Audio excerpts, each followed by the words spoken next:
Hey everybody, welcome to Board Online, Board Offline. Today we have a gameplay of Etherfields. I'm very excited to bring this to you. I'm also very excited to bring you a instructional video for Etherfields. I'm about halfway through scripting this one out. I've seen a lot of comments in the forums about how complicated it is to try to parse through the rules and get into Etherfields, and I completely agree. Something about the way this rulebook is written definitely has made it difficult to get into that initial game, initial two games. I think it's a combination of the terminology and some other stuff, some things that maybe we're not familiar with seeing in board games for the most part. Once you get through that, it's actually a fairly straightforward rule set. A lot of drawing new cards from decks that we've seen in games like Gloomhaven, when you're unlocking cards that you haven't unlocked before. A lot of that type of stuff. The Dream World map that you'll see me working on a lot here in this first video is like the in an old school Japanese RPG, tactical RPG, where you've got the overworld map that you're running around on, and then when you get into a battle, it zooms down into a more detailed map. That's kind of what's going on here. All right, so it's actually not super complex once you can get through how the rules are written. And so I'm really excited to bring you an instructional video, so be sure to check that out as well here in the relatively near future. Before we get down to the game topper and show you this gameplay, before I talk about my sponsor, I do want to mention the name of this dream is Wait, Who Lives in My House? So you're going to see full spoilers for that dream. This is one of the earlier dreams that you gain access to, so I think it wasn't the second dream I gained access to, but maybe it was in the after I beat the second dream. I think maybe that was when I gained access to this one. So it's pretty early in the game, so not too many real deep spoilers, but just keep that in mind. Now I do want to mention our sponsor, as I said, Board Game Co. This is a great website where you can buy, sell, and trade games. They have a great selection of games for you to choose from if you're looking to buy buy more games and build out your collection and really expand what you've got to offer. They also will gladly take games off your hands. They've got an easy system to use for selling games to them, so you can check that out as well. And then, of course, they have a trade feature where if you have a Board Game Geek account and you've built a trade list, what you want in trade, what you have for trade, they will then take that list, compare it to their inventory, and build a trade list right there on their website to facilitate an easy trade. You don't have to have that Board Game Geek account in order to trade with Board Game Co. It just makes it easier. So be sure to check them out. If you do check them out, click on the link in the description below so they know I sent you over there. Board Game Co. makes it easy to buy, sell, and trade your way into a better collection. All right, let's get down to the game topper, and we're going to play Etherfields. All right, so here we go. This is the Dream World map, which is like a overview of the entire world. We're going to be working our way through here, and we need to get a certain number of keys. We're trying to get 2 keys to get into the dream. I think the dream we're going to do is this one right here, Wait, Who Lives in My House? And so we'll need to get 2 keys and then come to this portal right here, because you can see it requires 2 keys and the portal in Suburbia, which is this. All right, so from this spot, the Awakening, we can go here or here. We want to get down here to this. There's a spot to get keys here. Also, if we went over here to the Profundum, there's 2 spots back to back to get keys, which could be good, and then work our way back over here. But because we have this item, the key to everything, we can discard it to gain 1 key, or we could return this to the item market to get 3 keys, but we're not gonna do that. We like having this, so we're gonna keep that, and then once we get that first key, then we'll discard it to get the second key and move on up to the portal. So first thing we do is move down here, and this icon right here means that we have to do a fate card. So we have Caution, Repairs. Draw and place 1 Dreamscape Slumber tile. If there is a free quirk slot in the Dreamscape, place this card there. All right, so at this point in the game, I have these 3 Dreamscape Slumber tiles. I'll draw the top one. They're shuffled up randomly. And you can see we have A2. So it lines up like that. And then let's see. So if there's a free quirk slot, there is. You can see it over there on the left side. Then we will place this card there. And what that does is all stairs and manhole covers and that icon there, which I forget what it's called, are now inactive.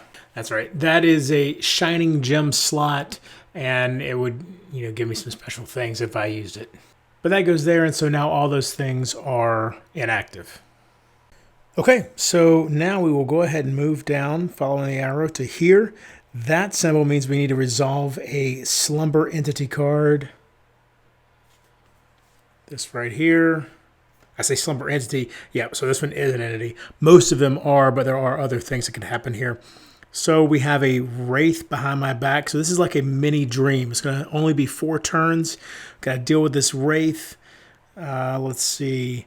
Only when the Wraith is not in a night space, then we can assault the Wraith and chase it out, at which point we'll gain loot for doing that. Okay, so normally it wouldn't be laid out exactly like this. However, this board is honestly pretty obnoxious, and so I've kind of made some adjustments here. These tiles, the Dreamscape tiles, are exactly where they would be.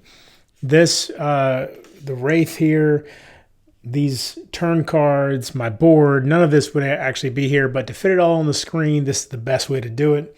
The Wraith is going to start in this space here because that's a spawn point, is what that is right there. And now the way this goes is I have my turn first, the Dreamer phase, and to begin with, I draw 4 cards from my influence deck. All right, so let's look here. To move, I use the yellow intent. Yellow is cunning, red is wrath, and green is awareness. So what I need to do to beat this guy is within 4 turns, I need to basically commit this, attack him using 6 wrath. All right, well, right now in my hand, I've got 2, 3, 4, 5, or I could seal this card to get 3 of any of these. So that would be 3 there, and then 2 is 5, and then 1 of these cards. So already I've got enough in my hand with just my first draw. And really, if I wanted to seal this one, I could seal both these cards, and that would be the 6 there. When you seal something, it's basically out of the game until you unseal it. And that's a whole different process, which we can talk about later. It also means that, it's not going to be in your deck anymore, and the faster you run through your deck, the more distress you build up, and once you hit 8 distress, you end up dying.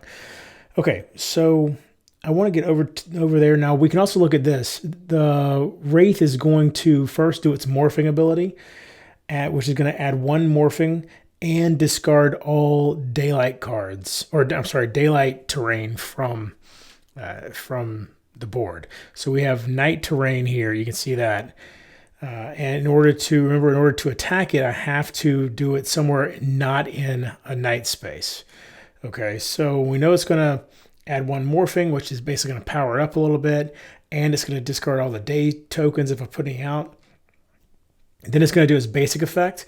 Each Dreamer at range 0 or in a night space suffers 1 distress, and then we're going to roll the movement die and see how far it moves. To get over to it, you use the yellow intent to move. That's called cunning, and I don't have any way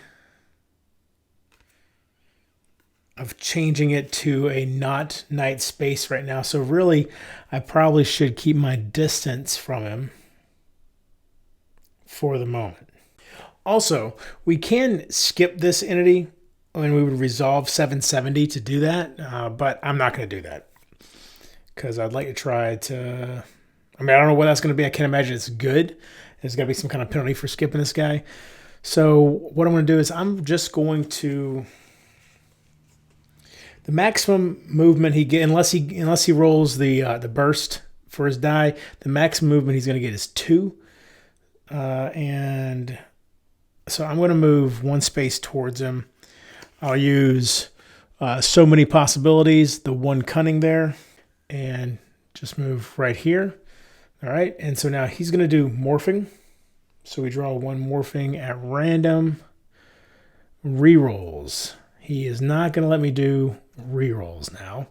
And then let's see, there's no day tokens to discard. So then each dreamer at range 0. Obviously, I'm not there yet. Oh, wait. Oh, that's right. Or in a night space. So I do take 1 distress.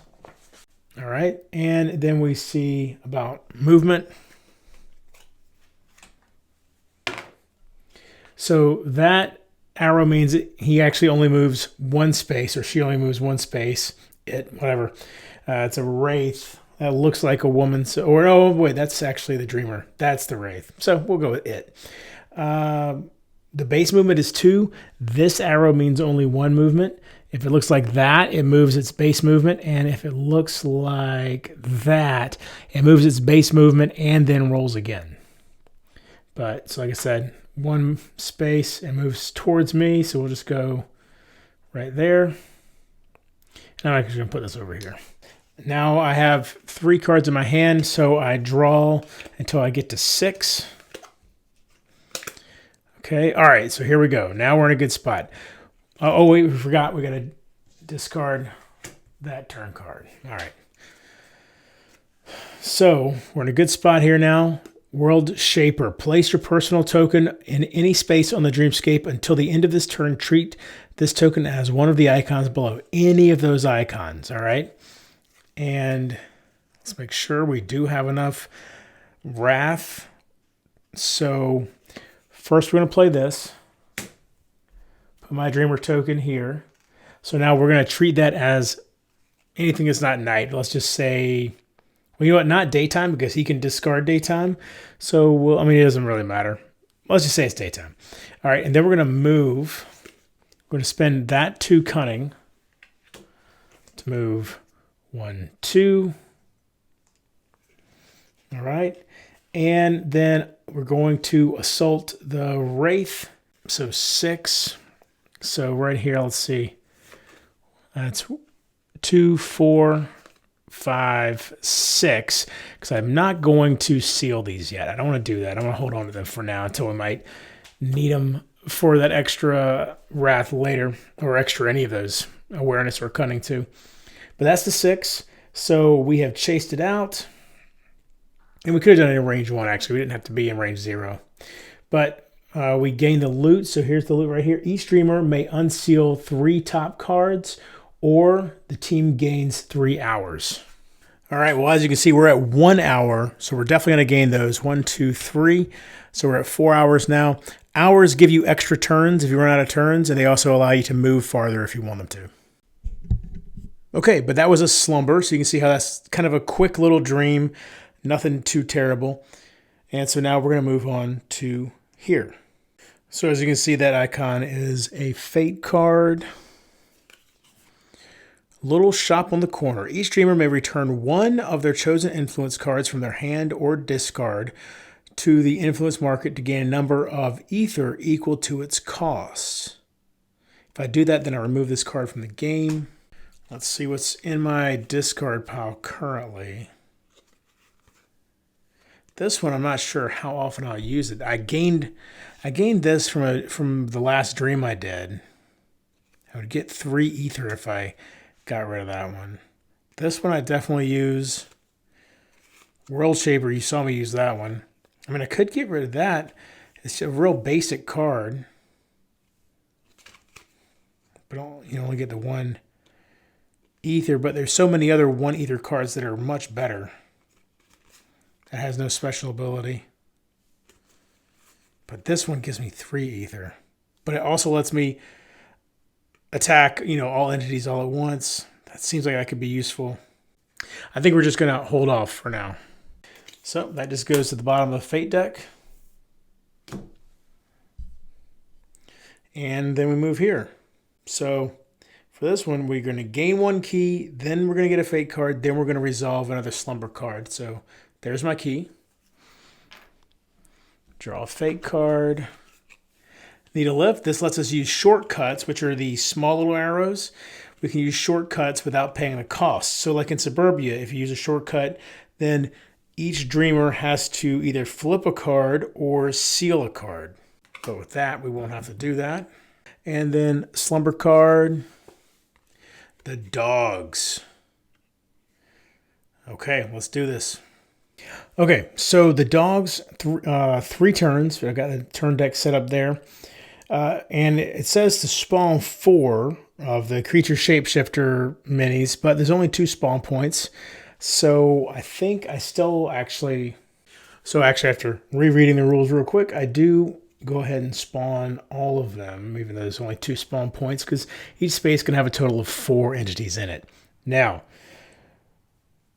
this could be real bad, but I think with this card, I got this note card. You can see you may use this note card only during the dog's slumber. Well, that's definitely what we're at here. Good boy.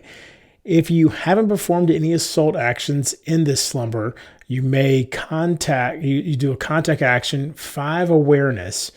This slumber ends. Remove the dog's slumber from the game and add 238L tile to the slumber deck instead. Okay, so let's see if we can pull that off. So start off, I draw 4. And let's see, we've got 2, 3, 4. All right, well, what are they going to do? If I don't end it right now, they're going to do their basic action. Each dreamer in range 1 suffers 1. And chances are, because they're going to move first, the chances are these guys will get close enough to me to do that as well. So each one of them is going to give me 1 distress. So that's going to be 4 distress. It's going to be 5 distress total. Remember, 8 kills me. And then they're going to add a morphing to their card as well. So what can I do? Oh, but you know what I could do? Oh, here we go. All right, so I can actually use Thoughtful Moment. Seal this card to block any 1 step on the current turn card. So I'm going to seal.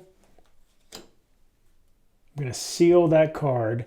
We're going to block the basic effect. So then, all right, so here we go. We're going to roll for this entity first. 1 space. I guess for those, it doesn't really matter because there is no such thing as 0. They're going to move at least something. So they're going to go right there on top of me.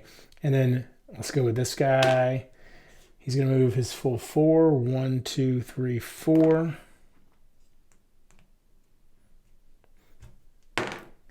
And same for this one. All right. And like I said, we're skipping basic effects. So we go to morphing. So let's draw 1 at random. And we've got +2 seal. Oh, each entity effect that seals my cards seals 2 additional cards. So that's pretty rough. So we hopefully can end this right here. So let's draw 3. Yeah, here we go. Okay, so we are going to be able to do this. So we're going to use this card down here. We need 5. There's 2, 3, 4, and 5 awareness. So now we have not done an assault, so we're going to do this. The slumber ends. Remove the dog slumber from the game. So this slumber is now gone. There's actually a spot in the box where you put tiles that will never show up again. So that's where this is going. And then it says we need to get 238L. So there's 238L. We don't look at it yet, and we don't look at it until we're told to. But it goes on the bottom of this slumber deck. Okay, so we've got a key. We can get our second key whenever we want by discarding this card. So we want to head towards this portal. So we move here. This is a train station, which has no effect until we find the Railway Wisdom card, Railway Wisdom card. That sounds weird. Haven't found that yet, so we can't do anything there. So we move down here, and we're going to draw another slumber card. The Nightmare Janitor. All right, so we've got the Nightmare Janitor here. So let's look at this. If I assault, it only takes 1 wrath to assault him or 1 awareness to do the contact action. I can then place 1 dirt token on the space occupied by the janitor and then move the janitor 1 space in any chosen direction. Then when there's dirt in each space on B2 and B3, then I get victory. Okay, I gain loot and the slumber ends. Got 3 turns to do this. Meanwhile, it looks like he's going to be cleaning up the dirt the whole time. So, okay, this is interesting. Let's see how this goes. So I still have these 2 cards in my hand from the previous slumber. And then beginning the slumber, we'll draw 4 cards. So let's see, what's he going to do? He's going to move. And he'll always move towards me. And then the special effect says, discard all dirt from the tile occupied by the janitor. Okay, well, that's a problem. Okay, so when we're assaulting a monster, we can pay the assault cost multiple times for one assault action that actually hits him multiple times, basically. So we have 1 cost for the assault. We've got 4 wrath here. So we're going to pay all 4 of those. So what that's going to do, he'll drop a dirt token there. And I'll move him here. He'll drop a dirt token there. Move him there. Drop 1 there. And actually, you know what? Now that I think about it, let's pull 1 of these back. Yeah, that's fine. So we're going to pull 1 wrath back because, so we paid 3, so move him there. Because if he drops a dirt token here, then he's just going to clean it up with a special effect. So, wait. But if he rolls, yeah, we do want to do that. Because, so, he drops 1 there. Because when I watch, he's going to move. All right, so he moves 1 space, right? If I hadn't moved him that extra space, he would have moved back on here, and then he would have cleaned everything up with the special effect. Instead, he just cleans this 1 up. Discard all dirt from the tile occupied by the janitor. All right, and discard this. Draw 4. And so this time, he's going to discard all dirt from every space with a dreamer, and then discard all dirt from the tile that he's currently on. Yo, I think I could beat him right here, though. Check this out. All right, so first, I'm going to play Secret Door to place 1 spirit token on my dreamer board. Then, we're going to play Effort. We're going to gain 1 Distress, but that's going to allow us to get 3 Wrath. And we'll do that again with another Effort. Oh, hold on. Wait. Before I do these efforts, I actually need to get within range of him. The base range for assault is always 1, so I just need to move 1 space. All right. Now, play that effort and that effort. So that gives us 2 distress, but we now have 6 wrath because of that.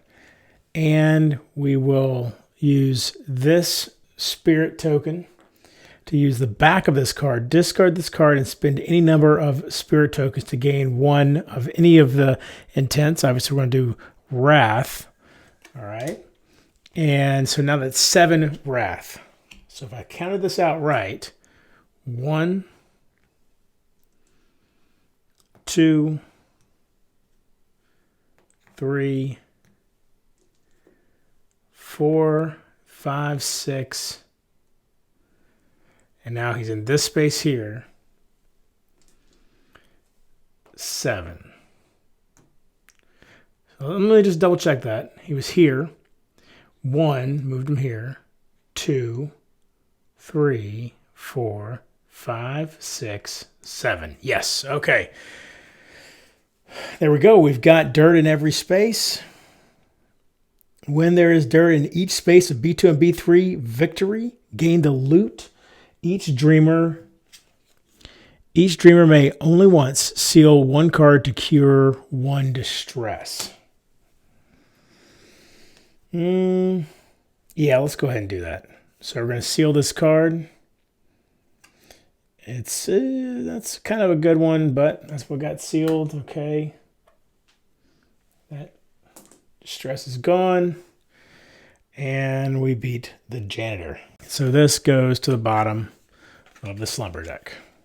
All right, so now we move there. That allows me to shop. All right, so I have 1 ether right now. So to shop, I have to resolve a shopping note card. So you see there, you can resolve this if you were in a shopping location on the Dream World map. I can either buy influence cards. If I do this, I basically draw 3, and if I choose not to buy any, I gain 1 shining gem instead, or I can draw a random one from the market and gain the item for 2 no matter what, 2 ether. Well, I don't have 2 ether, so we're going to draw 3. We're going to do this first one here.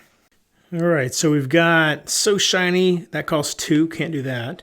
All right, Compassion only costs 1. Well, then this one costs 3, so Compassion is the only one I could buy. Is it worth it?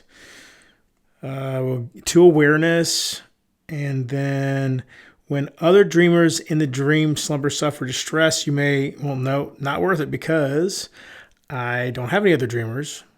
I feel pretty confident that I read in the rulebook that if you draw when you're playing solo, an influence card that only works with other dreamers, that you actually discard it and draw another one. And I don't know where in the rulebook, so I really can't confirm it. But as it turns out, it doesn't matter because this one's 2 influence, so can't buy anything. So instead, we get a shining gem. All right, so the next space is going to be the portal that we need. So we're going to go ahead and discard this to get our second key. And then we'll move here. And we'll spend our 2 keys. And we are in Suburbia at the portal there. And so now we're going to start Wait, Who Lives in My House? Okay, so that is the initial Dream World map section of this dream. We're now going to get down into the actual dream itself. We'll do that in the second part of this video series, and we should be able to fit the entire dream into one video. So be sure to come back and check that out. Check out my new channel, Video Game Relapse, where we have all kinds of Xbox games that we are covering, the new generation, covering some of the old generation as well. I was out of games for 7 years, out of video games for 7 years, and I'm back into them now, so I'm real excited to be doing that. So check out that channel as well. And until next time, if you're bored online, bored offline.